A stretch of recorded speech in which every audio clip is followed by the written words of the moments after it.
Hello students, आज हम समझेंगे nature of management as science, art and profession. Board exam में इस टॉपिक से दो टाइप के क्वेश्चन बनते हैं। अगर क्वेश्चन आता है तो एक ही कोई क्वेश्चन आएगा इन दोनों टाइप में से।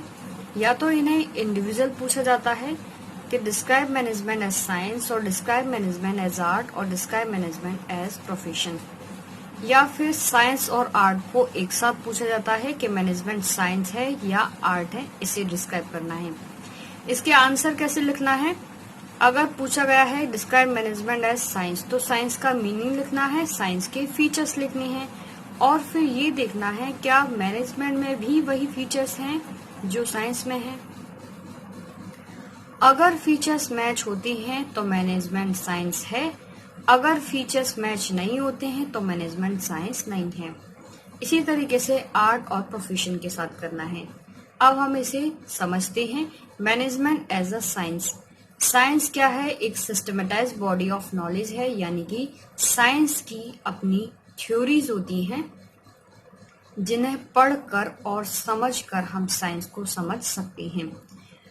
तो ये जो थ्योरीज होती हैं वो बेस्ड रहती हैं जनरल ट्रुथ पर, और इन थ्योरीज में क्या लिखा रहता है? साइंटिफिक प्रिंसिपल और एक्सपेरिमेंट्स। और ये जो प्रिंसिपल और एक्सपेरिमेंट्स होती हैं इन्हें कभी भी किसी भी समय हम टेस्ट कर सकते हैं, क्योंकि ये जनरल ट्रुथ पर बेस्ड होते हैं और ये सही प्रिंसिपल और सही एक्सपेरिमेंट्स होती हैं। फीचर्स की बात करें तो सिस्टमेटाइज बॉडी ऑफ नॉलेज, यानी कि साइंस की अपनी थ्योरीज होती हैं जो बेस्ड रहती हैं साइंटिफिक प्रिंसिपल्स और एक्सपेरिमेंट पर, जिन्हें पढ़कर और समझकर हम साइंस को समझ सकते हैं।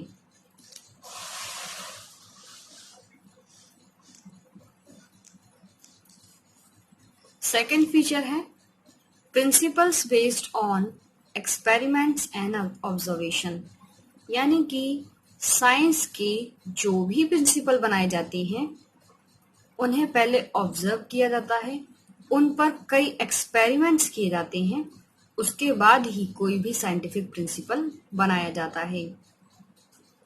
इसे हम एक एग्जांपल से समझेंगे। लॉ ऑफ ग्रेविटेशनल फोर्स किसने बनाया है? आइजैक न्यूटन ने। उसे बनाने से पहले उन्होंने कई बार ऑब्जर्व किया होगा कि किस तरीके से एप्पल ट्री से एप्पल टूटकर जमीन पर ही क्यों आकर गिरते हैं, क्यों वो आसमान की ओर ऊपर क्यों नहीं जाते।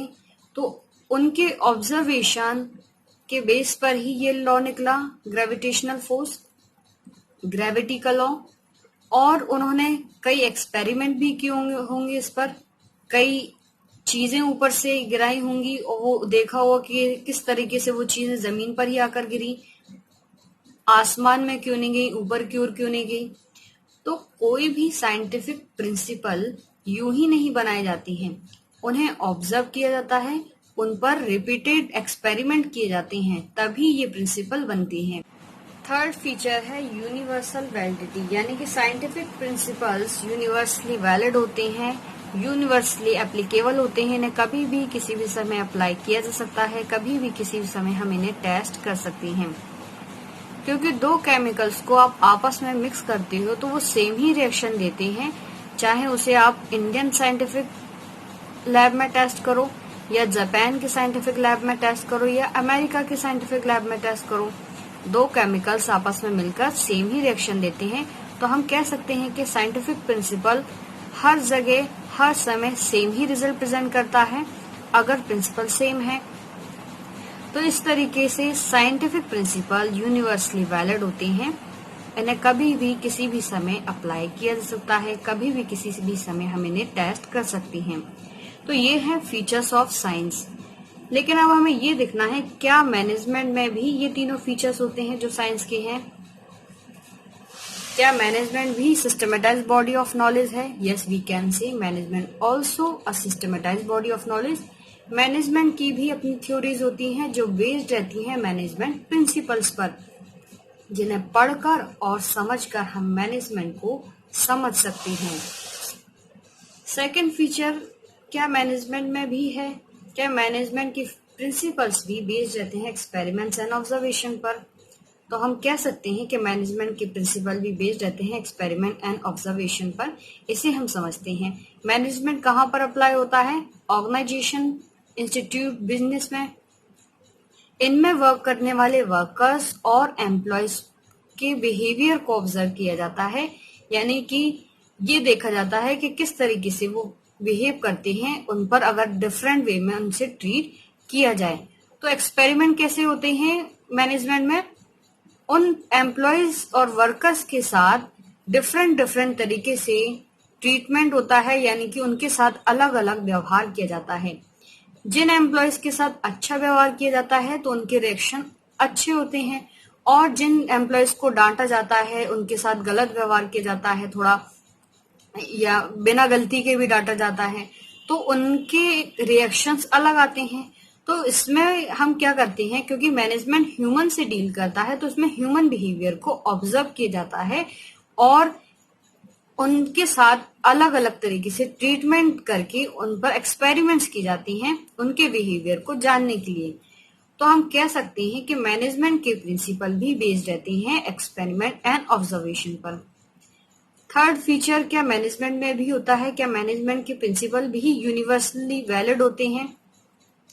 तो ये थर्ड फीचर मैनेजमेंट में नहीं होता है, क्योंकि मैनेजमेंट के प्रिंसिपल यूनिवर्सली वैलिड नहीं होते हैं। इन्हें हमें बिजनेस की सिचुएशन के अकॉर्डिंग मॉडिफाई करना होता है। जैसे जहां बिजनेस की जो सिचुएशन होती है उसके अकॉर्डिंग वैसा प्रिंसिपल अप्लाई करते हैं। तो इस तरीके से हम कह सकते हैं, क्योंकि मैनेजमेंट के तीनों फीचर्स तो मैच नहीं करते हैं, केवल 2 ही फीचर्स मैच करते हैं।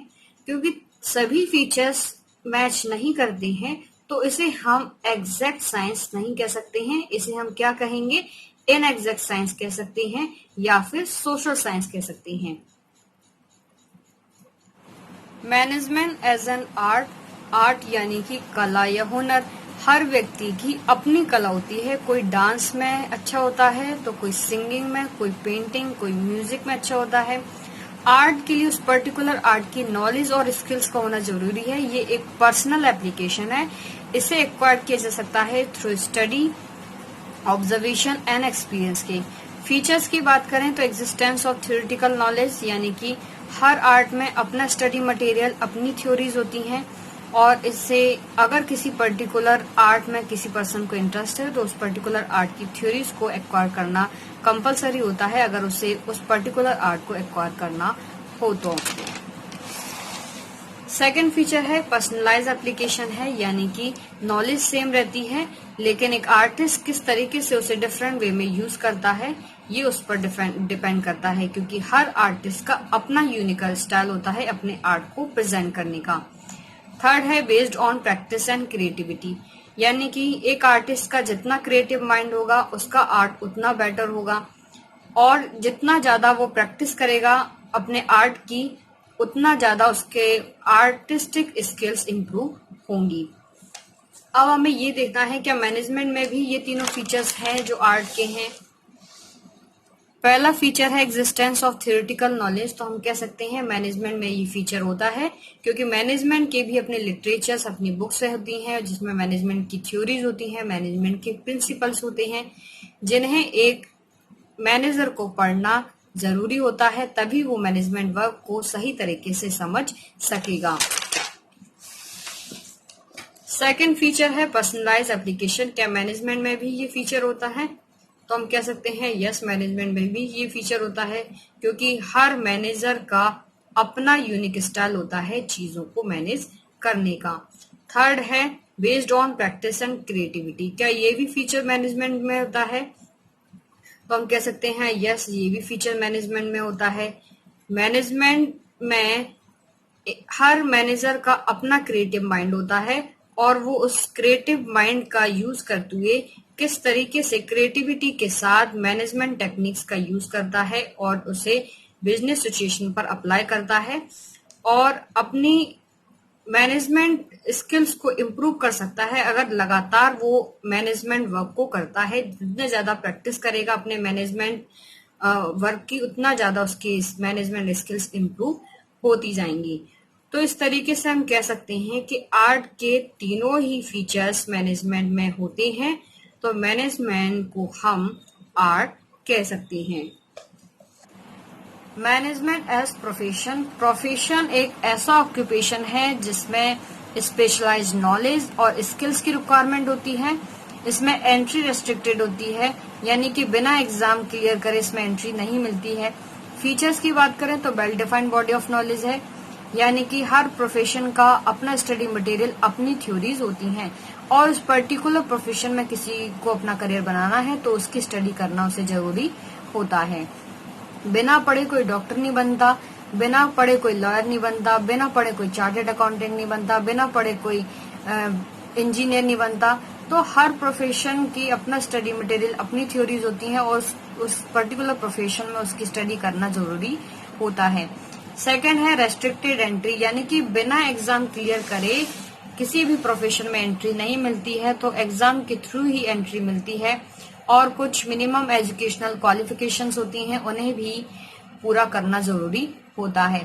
थर्ड है प्रोफेशनल एसोसिएशन, हर प्रोफेशन का अपना प्रोफेशनल एसोसिएशन होता है, जैसे कि ICAI जो CA बनते हैं उनके लिए होता है, the institute of chartered accountant of India, जो लॉयर होते हैं उनके लिए बार काउंसिल होता है। तो हर प्रोफेशन का अपना प्रोफेशनल एसोसिएशन होता है जिसका मेंबर बनना भी जरूरी होता है अगर उस प्रोफेशन में एंट्री चाहिए तो। और ये प्रोफेशनल एसोसिएशन क्या करते हैं, उस पर्टिकुलर प्रोफेशन के एग्जाम कंडक्ट कराते हैं, पर्टिकुलर प्रोफेशन के कोड ऑफ कंडक्ट फ्रेम करते हैं, तो इनका ये काम होता है। फोर्थ है एथिकल कोड ऑफ कंडक्ट, यानी कि जो professional association code of conduct बनाते हैं, उन कोड ऑफ कंडक्ट में वो कुछ गाइडलाइंस तैयार करते हैं जो उनके मेंबर्स होते हैं प्रोफेशनल एसोसिएशन के, उनके लिए। जैसे कि डॉक्टर, उन्हें ओथ लेनी होती है कि वो किसी के साथ भी डिस्क्रिमिनेशन नहीं करेंगे, कोई भी पेशेंट हो हर पेशेंट को एक ही नजरिए से देखेंगे क्योंकि वो पेशेंट है। ऐसा नहीं देखेंगे कि कोई रिच पेशेंट है, कोई पुअर पेशेंट है तो हम केवल रिच को ही देखें कि उससे पैसा आ रहा है। तो उन्हें ओथ लेनी होती है कि किसी भी पेशेंट के साथ वो डिस्क्रिमिनेशन नहीं करेंगे, हर पेशेंट को सेम ट्रीटमेंट देंगे। इसी तरीके से जो CEO होते हैं उन्हें भी कुछ गाइडलाइंस मिलती हैं उनके एसोसिएशन द्वारा, जैसे कि वो अपने क्लाइंट्स की इंफॉर्मेशन किसी दूसरे क्लाइंट से शेयर नहीं करेंगे। तो इसे हम कहते हैं एथिकल कोड ऑफ कंडक्ट, यानी कि कुछ गाइडलाइंस होती हैं जो उन पर्टिकुलर एसोसिएशन द्वारा फ्रेम की जाती हैं उन पर्टिकुलर मेंबर्स के लिए जो उस एसोसिएशन से जुड़े हैं। फिफ्थ है सर्विस मोटिव, यानी कि हर प्रोफेशन का मोटिव होता है सर्विस प्रोवाइड करना। डॉक्टर का मोटिव है कि पेशेंट को ट्रीटमेंट करना, अपनी फीस के बारे में बाद में सोचना। इसी तरीके से लॉयर का मोटिव है कि अपने क्लाइंट्स के केस को सॉल्व करना, फीस के बारे में बाद में सोचना। तो इनका मोटिव होता है सर्विस। अब हमें ये देखना है क्या मैनेजमेंट में भी यही फीचर्स होते हैं जो प्रोफेशन में होते हैं। मैनेजमेंट में के प्रोफेशन का केवल एक ही फीचर होता है, वो है well defined body of knowledge, यानी कि मैनेजमेंट का भी अपना स्टडी मटेरियल, अपनी थ्योरीज होती हैं जिन्हें पढ़ा जाता है, और बाकी के फीचर्स इसमें नहीं होते हैं जो मैनेजमेंट के हैं, जैसे कि रेस्ट्रिक्टेड एंट्री, यानी कि बिना एग्जाम दिए एंट्री नहीं मिलती। तो ऐसा जरूरी नहीं है, एक्सपीरियंस के बेस पर भी कोई मैनेजर बन सकता है अगर उसे लगातार एक ऑर्गेनाइजेशन में काम करने का एक्सपीरियंस है, चीजों को मैनेज करने का एक्सपीरियंस है, तो वो मैनेजर बन सकता है। प्रोफेशनल एसोसिएशन, हर प्रोफेशनल एसोसिएशन की तरह मैनेजमेंट का भी एसोसिएशन होता है, लेकिन इसकी मेंबरशिप लेना कंपलसरी नहीं होता है। मैनेजमेंट का एसोसिएशन क्या है, AIMA, all India management association, लेकिन यहाँ पर इसकी कंपलसरी नहीं है कि इसकी मेंबरशिप हो, तो ये वाला फीचर यहाँ पर मैच नहीं करता है। एथिकल कोड ऑफ कंडक्ट, जब एसोसिएशन का मेंबर ही बनना कंपलसरी नहीं है तो कोड ऑफ कंडक्ट को फॉलो करने का कोई सवाल ही नहीं होता। सर्विस मोटिव की बात हो तो मैनेजमेंट का काम होता है प्रॉफिट, यानी कि उसका काम होता है ऑर्गेनाइजेशन को ज्यादा से ज्यादा प्रॉफिट अर्न करने के लिए ऑर्गेनाइजेशनल एक्टिविटीज को मैनेज करना। तो यहाँ पर मोटिव ही प्रॉफिट होता है, तो यहाँ पर सर्विस का तो कोई काम ही नहीं है। तो मैनेजमेंट में केवल प्रोफेशन का एक ही फीचर होता है, well defined body of knowledge, और बाकी के फीचर्स मैच नहीं करते हैं, तो हम इसे फुल फ्लेज्ड प्रोफेशन नहीं कह सकते हैं।